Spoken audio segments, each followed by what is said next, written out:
할렐루야. 여러분을 또 얼굴로 뵙게 된 것을 하나님께 감사드립니다. 그동안 마음 써서 기도해 주셔서 감사드리고 덕분에 또 잘 이곳에 도착해서 처음 일정을 함께 주일 예배할 수 있게 된 것도 주님의 특별한 은혜라고 생각합니다. 에스겔이 환상을 통해서 성전을 짓죠. 그리고 성전을 다 완성하고 난 후에 그 에스겔서의 마지막은 여호와 삼마, 여호와 삼마, The Lord is there, 여호와 삼마, 하나님이 함께 계신다, 하나님이 거기 계신다. 그렇게 성전의 이름을 말하면서 에스겔이 마무리가 되는데, 저는 오늘 늘 온라인으로 여러분과 함께 예배를 드리다가 또 모처럼 함께 현장에서 예배를 드리면서 여호와 삼마, 여호와 삼마, 하나님께서 함께 하시는 예배, 그게 더 간절해졌습니다. 하나님이 여러분과 함께 계시는 줄 믿습니다. 이 예배 가운데 하나님이 함께 하지 않으면 이건 그냥 모임이에요. 사람들이 모이는 모임에 불과합니다. 하나님의 영광이 함께하는 교회, 예배, 여러분이 되기를 축복합니다. 하나님이 함께 하십니다. 인사하겠습니다. 옆 사람이 하나님이 당신과 함께 하십니다. 인사하겠습니다. 하나님이 당신과 함께 하십니다.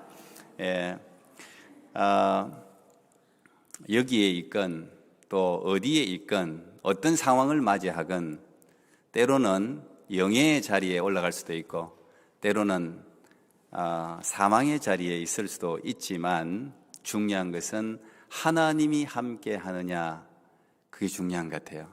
하나님이 동행하면, 하나님이 함께하면 내가 어디에 있든지 어떤 상황 가운데 있든지 어떤 순간을 맞이하든지 어떤 위험과 어려움 가운데 있든지 하나님이 함께하면 다른 거죠. 그것은 초막이나 궁궐이나 그 어디나 하나님의 나라가 될 줄 믿습니다. 다윗이 최고의 시를 우리에게 남겼습니다. 모든 기독교인이라면 예독하는 시, 암송하는 시, 시편 23편이지요. 여호와는 나의 목자시니 내가 부족함이 없으리로다. 그가 나를 푸른 초장에 누이시며 쉴 만한 물가로 인도하시는도다. 내 영혼을 소생시키시고 자기 이름을 위하여 의의 길로 인도하시는도다. 그 다음에 뭐죠? 내가 사망의 음침한 골짜기로 다닐지라도 해를 두려워하지 않을 것은 뭡니까? 그 다음 주께서 나와 함께 하심이라. 참 시가 여러분도 다 좋아하시겠지만 저도 참 좋아하는데 구절구절이 사실은 명문이고 그 안에 엄청난 다윗의 인생과 신앙이 녹아있는 시입니다. 이건 그냥 입으로 암송하는 것이 아니라 그의 삶 자체가 녹아있는데 그 시 전체 마지막은 영원히 하나님이 인도해 달라는 어떤 강구로 끝나는데 그것이 전체 주제는 저는 함께 하시는 하나님이라고 제목을 붙일 수 있을 것 같아요. 내가 사망의 음침한 골짜기로 다닐지라도 해를 두려워하지 않는 것은 주께서 함께 하심이라. 하나님이 함께 하시는 것. 여러분, 우리가 늘 너무 잘 아는 하나님이 우리와 함께 하신다, 우리가 관용구처럼 사용해요. 하나님이 함께 하신다. 저도 아내를 두고 오면서 아내에게 하나님이 당신과 함께 하실 거야, 그렇게 인사하고 왔습니다. 그것이 저의 가장 큰 좋은 기도라고 생각하고 그것이 사실이고 그것만이 저나 누구나 유일한 희망이요 소망이라고 믿기 때문에 하나님이 당신과 함께 하십니다. 근데 이 함께라는 의미가 여러분 엄청난 것 같아요. 오늘도 우리 집사님 아프가니스탄에 대해서 기도해 주셨는데 지금은 모든 전 세계의 어떤 이슈라고 볼 수가 있죠. 미국이 거의 한 20년 동안이나 그렇게 돈을 쏟아부으면서 민주주의 정부를 한번 세워보려고 했는데 결국 못 세우고 나왔습니다. 그리고 탈레반에 의해서 이제 지금 뭐 여러 가지 혼란한 상황이 지금 뭐 미얀마부터 해서 여러 나라들이 지금 혼란한 상황 가운데 이제 있는데, 여러분들도 마찬가지인데 가장 안타까운 게 뭐예요? 그 사태를 들으면서 뭐 여러 가지 포인트들이 다르겠지만 저는 가장 안타까운 게 왜 대통령이 나라와 국민을 버리고 떠났을까? 저는 그게 가장 안타까웠어요. 지도자로서의 자격이 없죠. 그것도 돈을 잔뜩 싸서 도망을 갔다 그러네요. 어떤 이유도 저는 합당할, 자기가 여러 가지 뭐 이유를 핑계를 대는데 핑계가 절대 될 수 없다고 생각합니다. 지도자는 막강한 권한을 가진 사람 아닙니까? 막강한 권한을 자기 사유로 누리는 사람이 아니라 지도자는 그 권한 이상의 책임을 지는 사람이 지도자예요. 근데 아프가니스탄의 불행은 지도자를 잘못 만났습니다. 그 어려울 때 진짜 함께 있어야 할 때, 그래도 대통령이 전세가 밀리더라도 여러분과 함께 있겠습니다, 그래야 되지 않겠어요? 미얀마의 사태가 터졌을 때 우리 교회에서 협력하는 조영생 선교사님이 고민을 하는 것을 제가 개인적으로 또 제가 알기 때문에 들었습니다. 많은 선교사님들이 떠났습니다. 미얀마에 많은 선교사님들이 있을 수도 없고, 사실 그 쿠데타 그 난리 안에 목숨이 어떻게 될지 모르는데 거기에 있는다는 게 어려워요. 사실 떠나는 게 당연할 수 있겠죠. 그리고 누가 거기에 대해서 삿대질을 할 수가 있겠습니까? 욕을 할 수 없을 겁니다.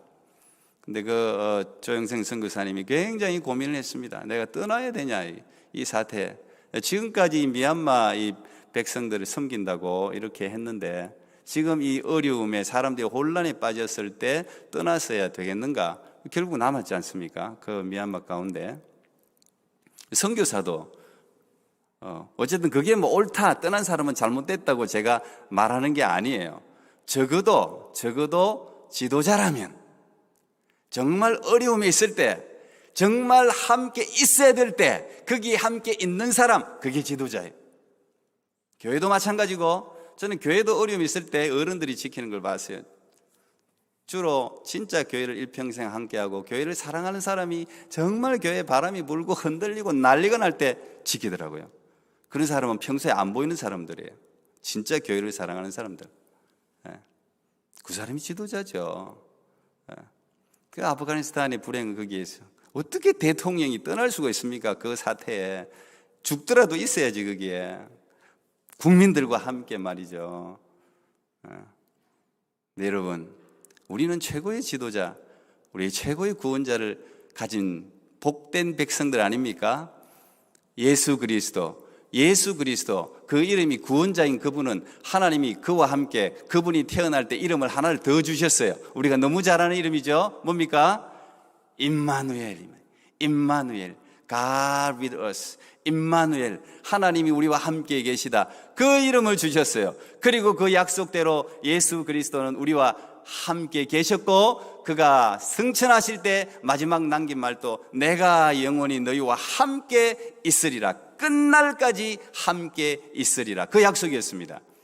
그리고 예수 그리스도께서 육체를 버리시고 십자가에 못 박혀 우리의 모든 죄짐을 다 십자가에서 다 담당하시고 죽으시고 대속하시고 구원의 길을 여신 후에 그 전에 무슨 말씀하셨습니까? 나와 똑같은 보혜사 성령을 너희에게 보내겠다. 성령을 너희에게 보내겠다.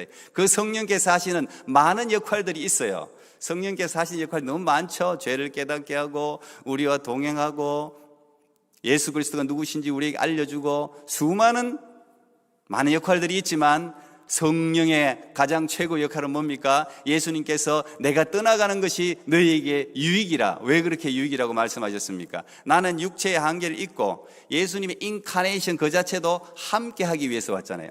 육신을 가지고 있는, 한계를 가지고 있는, 고통 가운데 있는, 아프면 아프고 굶으면 비참한 이 인생의 똑같은 모습으로 이 땅에 오신 거 아니에요? 함께 하시기 위해서, 동일한 고난을 경험하시기 위해서 이 땅에 오셔서 33년의 삶을, 인간의 모든 삶, 그것도 아버지를 일찍 보내드리고 어려운 살림을 맡아서 참 고생하시다가 결국은 인간의 눈으로 보면 비참한 종말을 맞이하는 그런 예수님의 삶을 살고 인간의 한계를 겪었지만은 내가 영원히 너희들과 함께 있을 수 없는 육신의 한계지만 보혜사 성령, 지금부터 내가 가고 난 후에 너희들과 함께 있을 그 보혜사 성령은 뭐라 그랬습니까? 영원히 너희를 떠나지 않고 버리지 않고 함께 있겠다는 거예요. 그게 보혜사 성령께서 우리에게 오신, 우리로 봐서는 가장 중요한 이유고 감사해야 될 선물입니다. 보혜사 성령은 지금 우리와 함께 계십니다. 믿습니까? 지금 성령께서 여기 함께 계시는 거예요. 성령의 임재를 경험할 때 우리는 예배가 달라지는 거예요. 제가 어느 교회든 가면 제가 뭐 신령하지는 않지만 기도를 하면 이 교회가 따뜻하다 어떻다는 게 좀 느껴져요. 예배를 드려보면 더 확실하게 알 수 있죠. 예배를 딱 드려보면 알아요. 난 우리 교회가 따뜻한 교회가 되기를 축복합니다. 여러분, 따뜻한 교회는 그냥 되어지는 게 아닙니다. 지도자들의 헌신과 눈물이 여기에 있어야 되는 거예요. 목회자들 말할 것도 없고 장로님들, 권사님들, 집사님들, 이 교회 성도들이라면 이 교회가 따뜻하게 하기 위해서 누구든지 어려움이 있는 사람들, 힘든 사람들이 오면 따뜻해야지요. 가게도 잘 되는 집은 따뜻한 거예요. 따뜻한 거예요. 밥 먹는 집도 식당도 따뜻해야 되는 거예요. 거기에 뭔가 인심이 있고 말이죠. 탁탁 깎아가지고 그냥 반찬이고 밥이고 뭐 조금 잘라가지고 그냥 아낀다, 이런 인상이 들면 그 가게 안 갑니다. 그게 맛까지 없으면 안 가요. 따뜻해야 돼. 풍성해야 돼요. 인정이 느껴져야 되는 거예요. 사랑이 느껴져야 되는 거예요. 그리고 특히 교회는 성령의 충만한 역사가 반드시 있어야 됩니다. 우리가 여기서 찬양을 하건 말씀을 전하건 뭘 하건 간에 이것은 인간의 모임이 아니에요. 우리가 정말 사람 얼굴 보러 나온 건 아니잖아요. 하나님의 은혜를 경험하고 하나님의 신령한 이 세상에 줄 수 없는 평강을 경험하고 치유를 경험하고 생명을 경험하고 하나님의 사람이 되기 위해서 우리가 모이는 거 아닙니까? 혼자 있을 때는 힘이 약하니까 장작불이 모여야지 큰 불을 일으킬 수 있듯이 하나님의 사람 한 사람 한 사람이 함께 모여서 큰 불을 일으켜서 세상에 이 아프가니스탄뿐만 아니라 우리 주위에 있는 이웃들을 따뜻하게 하고 소망을 주고 함께 해서, 오늘 함께가 사람을 살립니다. 제가 제목을 잡았는데 우리가 함께해서 이 따뜻한 불을 나눠줄 때 그 사람이 살아나고 사회가 따뜻해지고 나라가 살아나는 거 아니겠습니까? 저는 우리 교회 이 토론토 꿈의 교회 공동체가 그런 공동체가 되기를 축복합니다. 여러분, 한 사람 한 사람이 살아 있어야 돼요. 한 사람 한 사람에게 불이 있어야 돼요. 한 사람 한 사람에게 하나님의 영광이 임재해야 그게 모일 때 이 교회는 뭔가 이상한 거예요. 일반인들이 지나가다가 들러도 뭔가 이상한 거예요. 뭔가 이상한 걸 느껴요. 그게 교회예요. 그게 교회. 아무것도 몰라도, 하나님을 모르고 예수님 몰라도 뭔가를 느껴야 되는 거예요. 요즘 젊은 애들이 오는 것처럼 필이 온다, 필이. 느낌이 있다. 느낌 있는 교회가 돼야, 그래야 뭐 부흥도 할 뿐 아니라 사람을 살릴 수 있는 하나님의 마음에 합한 교회가 될 줄 믿습니다. 내가 사망의 엄청난 골짜기로 다닐지라도 해를 두려워하지 않는 것은 주께서 나와 함께 하십니다. 이 다윗의 위대한 신앙 고백이자 다윗의 일평생 붙던 말씀 아니겠어요? 하나님이 다윗이 가는 곳마다 함께 했습니다. 그리스도인의 가장 큰 축복은 여러분, 하나님이 함께 하시는 거예요. 하나님이 함께 하시는 게 가장 큰 축복이에요. 이스라엘이 받은 가장 큰 축복은 다른 게 아니에요. 그게 뭐 땅이니 뭐 돈이니 이런 게 아니에요. 이스라엘이 받은 가장 큰 축복은 하나님이 그들과 함께 하셨다는 거죠. 하나님이 그들을 선택하셨다는 것입니다.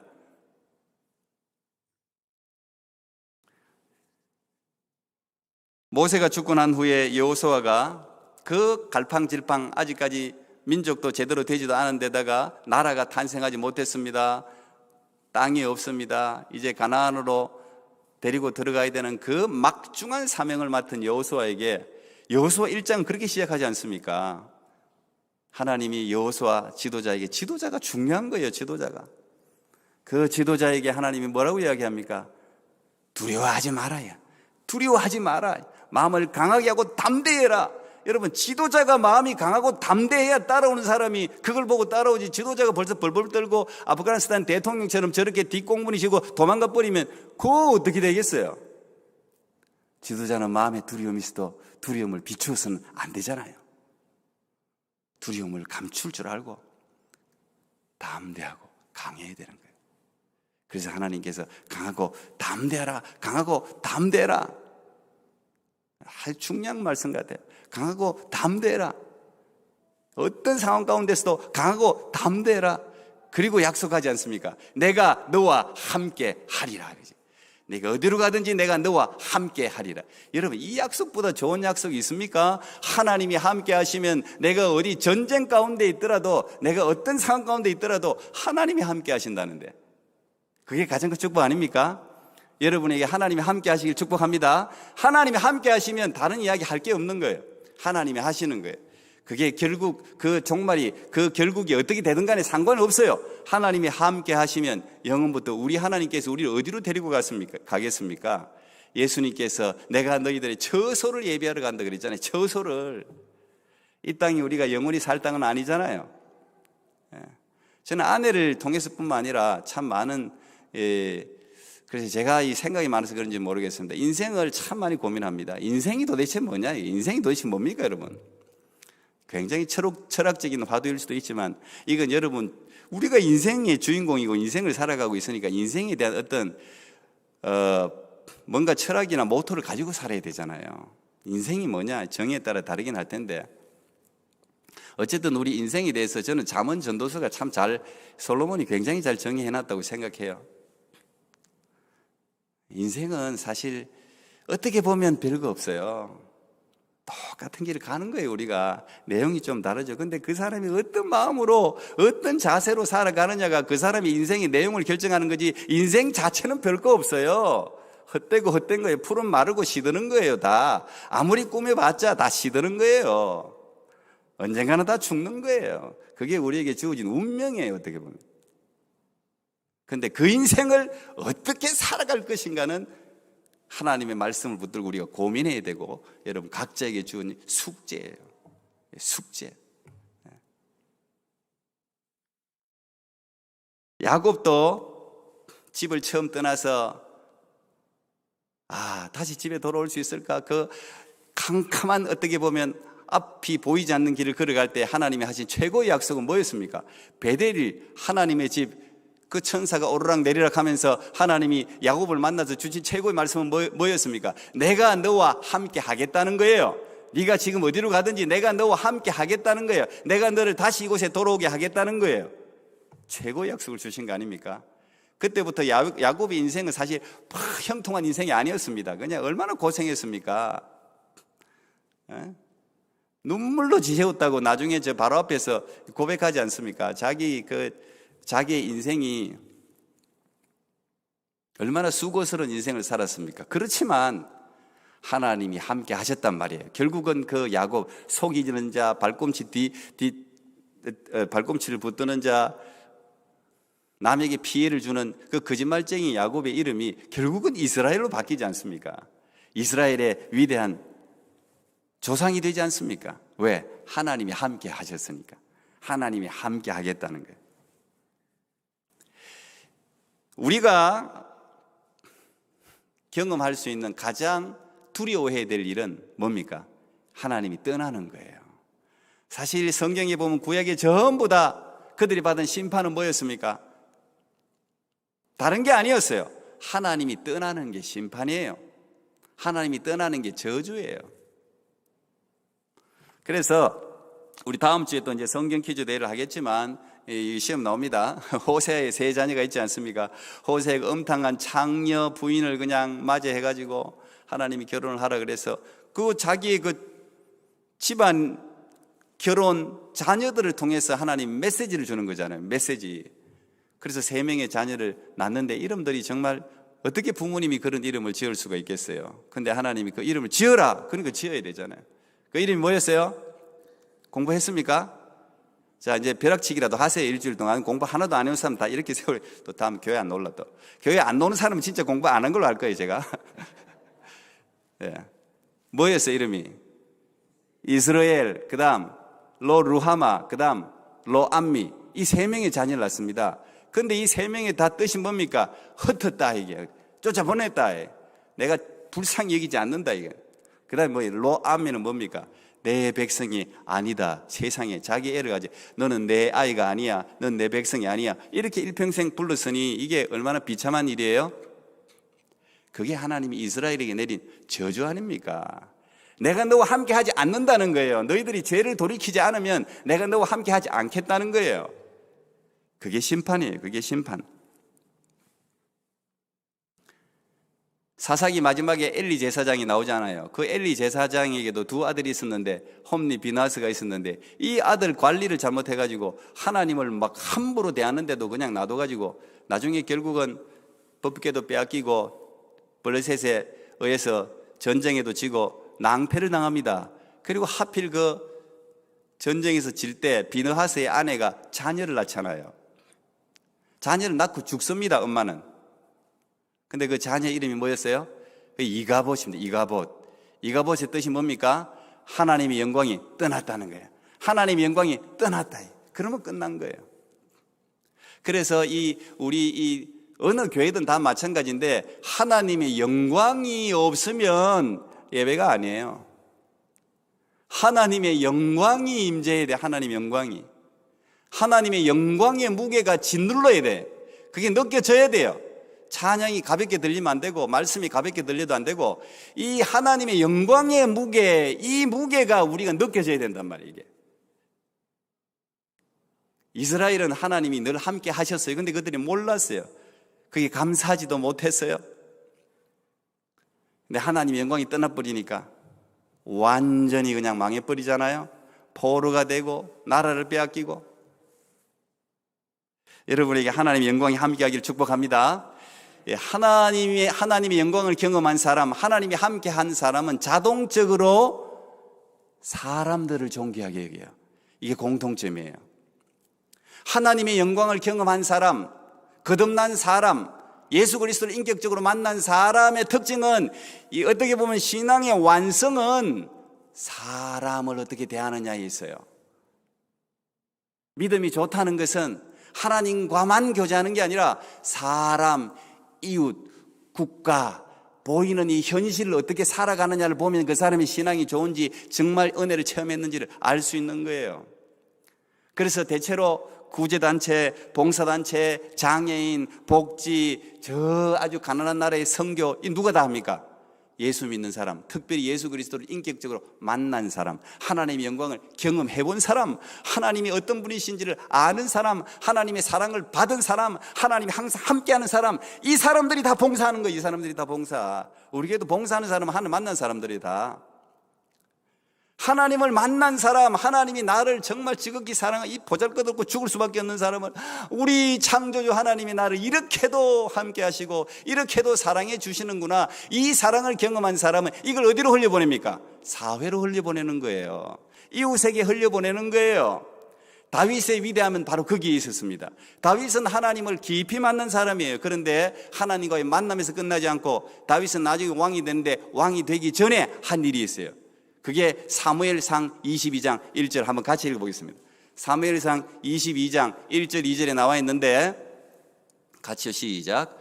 그러므로 다윗이 그것을 떠나 아둘람 굴로 도망하며 그의 형제와 아버지의 온 집이 듣고 그리로 내려가서 그에게 이르렀고, 환난 당한 모든 자와 빚진 모든 자와 마음이 원통한 자가 다 그에게로 모였고, 그는 그들의 우두머리가 되었는데 그와 함께 한 자가 400명가량이었더라. 이게 다윗의 왕의 출발이었습니다. 다윗은 저때 어떤 사람이었습니까? 도망자였습니다. 다윗은요, 나라를 구했는데 그것 때문에 사울에게 시기와 미움을 받아서 그때부터 도망 다니기 시작했는데 10년 이상 그냥 여러분 이스라엘 그 좁은 땅에 도망 다닐 때가 어디 있습니까? 더구나 그냥 이 사울은 웬일인지요, 이 미움은요 극해지면 그렇게 밉다고요. 다윗을 죽이려고 자기 사위 만들어 놓고는 죽이려고 그냥 자기가 가지고 있는 군화를 총동원했습니다. 결국은 다윗을 잡기 위해서 3,000명의 특별 부대를 만들어갖고 이러면 3,000명이 풀어서 잡으려고 하는데 그 좁은 땅에 숨을 데가 어디 있어요? 그러니까 다윗이 어디로 도망갔습니까? 세상에 도망갈 데가 없어갖고 그렇게도 싫어하는 적군 블레셋 가드 지역으로 도망갔습니다. 그런데 하필 이 가드 지역은 누구 지역입니까? 블레셋이 목을 잘랐던 골리앗의 고향입니다. 그러니까 이 다윗을 다 아는 거예요. 그래서 거기서 다윗이 할 수 없이 미친 사람 행세를 막 침을 질질 흘리면서 그냥 미친 사람은 완전히 미쳤다고 왕이 판단할 정도로 그렇게 미친 짓을 해가지고 겨우 도망을 나왔습니다. 거기도 숨을 데가 없었어요. 도망을 나와서 오늘 그 21장이 그 이야기예요. 도망을 나와서 갈 곳이 없어서 그 유대 광야에는 다행히 이런 굴이 많습니다. 굴. 이 굴에는 한 700명 가량도 들어갈 수 있는 큰 굴들이 많아요. 석회암으로 되어 있기 때문에. 근데 이 굴에 숨은 그게 아둘람 굴이에요. 아둘람 굴 피난처라는 뜻 아닙니까? 아둘람 굴에 숨었어요.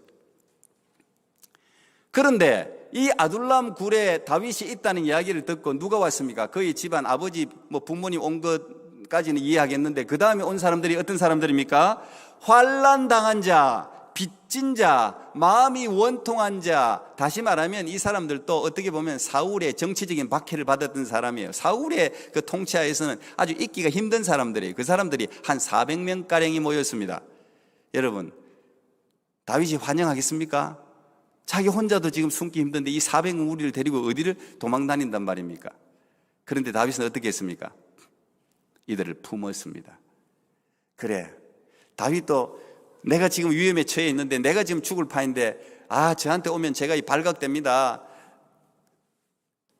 그래도 되는데 다윗은 그들을 돌려보낼 수가 없었어요. 왜? 공감이 되었으니까. 아픈 사람의 마음을 아니까, 원통한 사람의 마음을 아니까, 빚진 사람의 마음을 아니까, 환난 당한 사람의 마음을 아니까 여러분이 알면 돌려보낼 수가 없는 거예요. 알면 눈물이 나는 거죠. 그래서 그들을 품었습니다. 그리고 그들과 그때부터 함께 다니기 시작했어요. 그때부터 왕의 자질이 훈련된 거예요.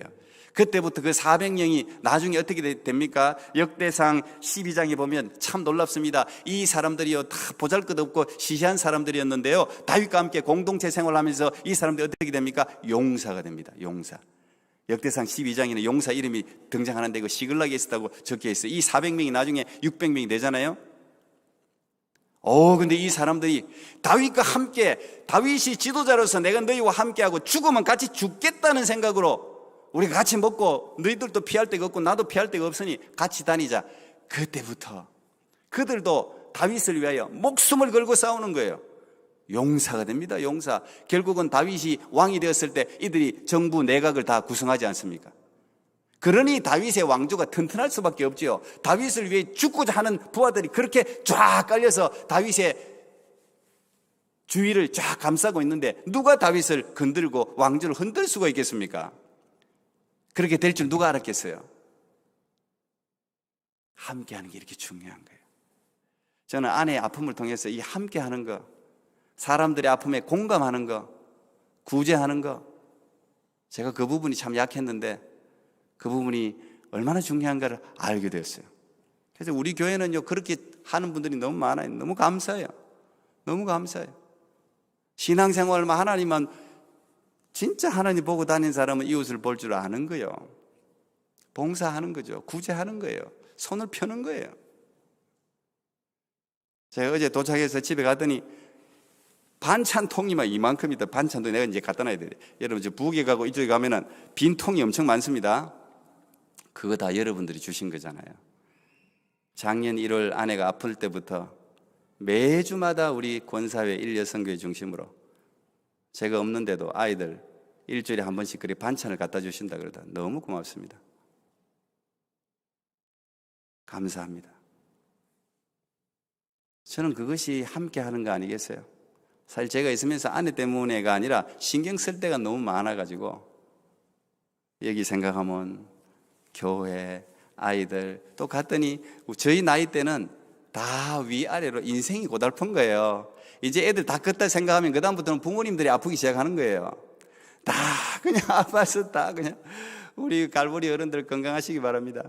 다 그냥 다 병원, 맨날 병원 다니셔야 돼요. 맨날 병원 다니셔야 돼요. 그러니까 여기도 신경, 저기도 신경, 뭐 처갓집, 우리 집, 여기, 저기 막 다 흩어져 있으니까 그냥.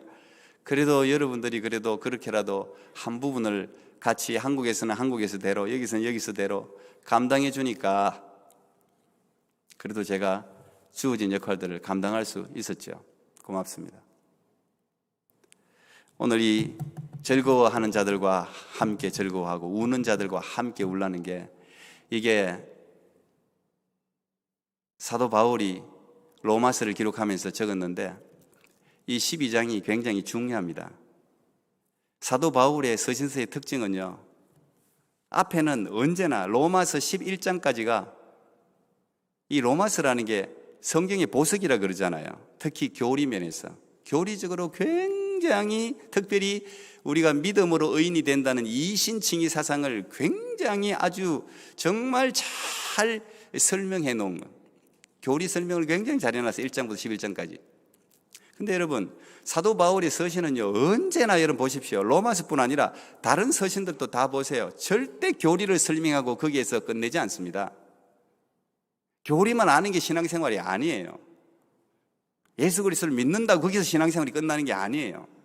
사도 바울이 그런 것 같은데, 사도 바울이 믿음에 강하고 항상 교리적으로만 강하다고 여러분 생각하는데 그렇지 않습니다.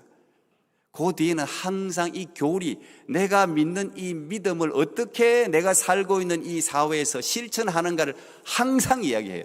오늘 12장부터가 바로 그 실천편이에요. 12장은 어떻게 시작합니까? 그러므로 내가 하나님의 모든 자비하심으로 너희를 권하노니, 그 다음 뭐예요? 너희 몸을 하나님이 기뻐하시는 거룩한 산제사로 드리라. 이는 너희의 드릴 영적 예배니라. 그게 영적 예배라는 거예요. 뭘 드리라고요? 우리 마음만 드리라고요? 영적으로 기도만 하라고요? 아니에요. 너희 몸을 드리라는 거예요. 신앙의 완성은 거기서 되는 거예요.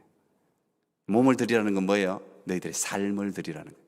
삶의 모든 것이 다 재물이라는 거예요. 직장은 직장대로, 학교는 학교대로, 뭘 하든지 이 사회 가운데 모든 것들, 그게 예배라는 거예요. 그리고 난 뒤에 그 다음부터 실제로 실천을 어떻게 하느냐에 대해 구체적으로 기록하고 있잖아요. 구체적으로 원수를 어떻게 대하고 사람들을 잘 대접하고 뭐 이런 아주 구체적인 실천편을 거기에 적어놓고 있는데, 그 중에 하나가 즐거워하는 자들과 함께 즐거워하고 우는 자들과 함께 울라는 거 아닙니까? 바로 거기에 하나님이 함께 하는 거예요. 그 구제하고 봉사하는 거, 우리 예수 믿는 사람은요, 도덕적이고 뭐 착하고 이래서 돕고 이런 차원이 아니에요. 안 믿는 사람들도 얼마나 많이 돕습니까? 우리는 그런 차원이 아니에요. 사실은 이건요, 도덕적인 사안을 넘어서 신앙적인 영역, 예수 그리스도께서 우리에게 보여주신 것, 거기에 우리가 반응하는 거예요. 정말 예수님을 사랑한다면 그렇게 반응하는 거예요. 즐거워하는 자들과 함께 즐거워해주고 박수 쳐주고 우는 자들과 함께 우는 거예요. 김진웅 목사님이 지금 은퇴하셨지만 그 빈민사역을 많이 하셨잖아요. 제가 그분 그 새벽을 깨우리로다 영화로도 나오고 했는데 그 책도 제가 다 읽었는데 그 책 안에 이런 내용이 있어요. 그분이 빈민촌을 섬기다가 이 마음이야 장애인도 섬기고 빈민도 섬기고 아유 하고 싶다 해서 열심히 하지만 힘든 일이잖아요. 실제적으로 여러분 장애인을 섬기고 빈민을 섬기고 하는 거, 선교하는 건 힘든 일이에요. 잠깐 우리가 단기 선교 갔다 오고 뭐 잠깐 봉사로 갔다 오고 이거야 모르지만 거기서 산다는 건 힘든 일이에요, 사실. 근데 자기가 그런 마음을 먹고 빈민사역 하겠다고 해서 열심히 했는데 하다 보니 이게 보통 일이 아니죠. 그래서 도망가기로, 그래서 짐을 꾸립니다. 그 사람들 몰래 새벽에 도망가려고 짐을 다 꾸려가지고 안 되겠다, 이거 내가 이 사람들하고 함께 산다는 건 내 그걸로는 어려운 일이다. 그래서 짐을 다 꾸면서 도망간다고 생각하고 자기 속으로는 이제 교회 간판도 내리고 도망간다고 생각하고 동네를 한 바퀴 마지막으로 도는 거예요. 쭉 돌다가 모퉁이를 딱 누구 집 알잖아요. 모퉁이를 딱 지나고 거기는 엄마 아빠도 없고 아이들만 있는 집인데, 엄마 아빠도 돈 벌러 다 가고 아이들만 있는 집인데, 마지막으로 이제 아이들 어떠나 문을 빼꼼 열었더니 애들이 먹을 것도 없이 해갖고 세 명이 울고 있는 거예요. 근데 울고 있는데 애들이 눈물을 뚝뚝 흘리고 울고 있는데 그 눈물방울에서 예수님의 형상을 봤다는 거 아닙니까? 그 눈물에 예수님의 모습이 정확하게 그 눈물방울에 뚝뚝 떨어지는 눈물에 예수 그리스도의 모습이 탁 그냥 자기에게 마음에 박히니까 그 예수님의 그 눈물, 네가 이 사람들과 함께 해줄 수 없느냐, 그 메시지를 그 아이들의 눈물을 통해서 본 거예요. 그리고는 회개를 하고 짐을 다시 풀고 그때부터 어쨌든 빈민사역을 마무리했다는 거 아니에요? 저는 그러리라고 생각합니다. 우는 자들과 함께 우는 그 사람에게 예수님이 함께 계신, 예수님이 거기에 계셨으니까 가장 큰 위로는 함께 해주는 거예요. 제가 아내와 함께 있어 보니까 별거 아니에요. 제가 뭐 큰 거 하겠습니까? 그냥 그 집에 한 공간 안에 함께 있어 주는 거예요. 그 마음과 함께 있어 주는 거예요. 같이 먹어주는 거예요. 같이 웃어주는 거예요. 그걸로 힘을 얻는 겁니다. 그걸로 여러 가지 여러분들이 방법으로 함께 해주셨잖아요. 중보기도도 하고 정말 어려운 사람들, 제 아내는 뿐만 아니라 진짜 어려운 사람들에게는요, 누군가 나와 함께 있다는 거. 아내가 어렵고 제가 어려운 그 어려운 사람들이 그렇게 보이더라고요. 한국에서도 어쨌든 하나님이 붙여주신 사람들을 몇 분을 섬겼는데 참 진짜 어려운 분들 많습니다. 별거 아닌 거 나눴는데 그분들이 얼마나 좋아하는지. 아무도 자기 부모들도 그렇게 관심을 안 가진다는 거예요. 근데 누군가 어쨌든 전화 아내하고는 너무 멀리 잘 모르는, 그렇게 모르면 모르는 남남이지만 그냥 함께 있어 준다는 걸로 너무너무 힘을 얻는 거예요. 여러분, 나는 우리 교회가 어쨌든 어려운 사람들과 진짜 절망에 빠진 사람들과 함께 있어 줄 수 있는, 그래서 임마누엘 예수님이 우리와 함께 하셔서 하나님께서 이 땅 가운데서 이루고자 하시는 그 놀라운 사역을 함께 완성해서 주님께 칭찬받는 그런 여러분 모두가 되기를 축복합니다. 하나님이 여러분과 영원히 함께 하실 줄 믿습니다. 기도하겠습니다. 하나님 감사합니다. 오늘 이렇게 영광스러운 예배를 토론토 꿈의 교회 귀한 성도님들과 함께 드릴 수 있게 해주셔서 감사합니다. 여러 가지 코로나뿐 아니라 참 많은 어려움과 힘든 시간 가운데 우리 귀한 성도님들이 우리 예수님 사랑해서 열심히 함께 섬긴 것 주님 기억하여 주시옵소서. 아버지여, 사망의 음침한 골짜기로 다닐지라도 우리 예수 그리스도께서 함께 계시는 줄 믿습니다.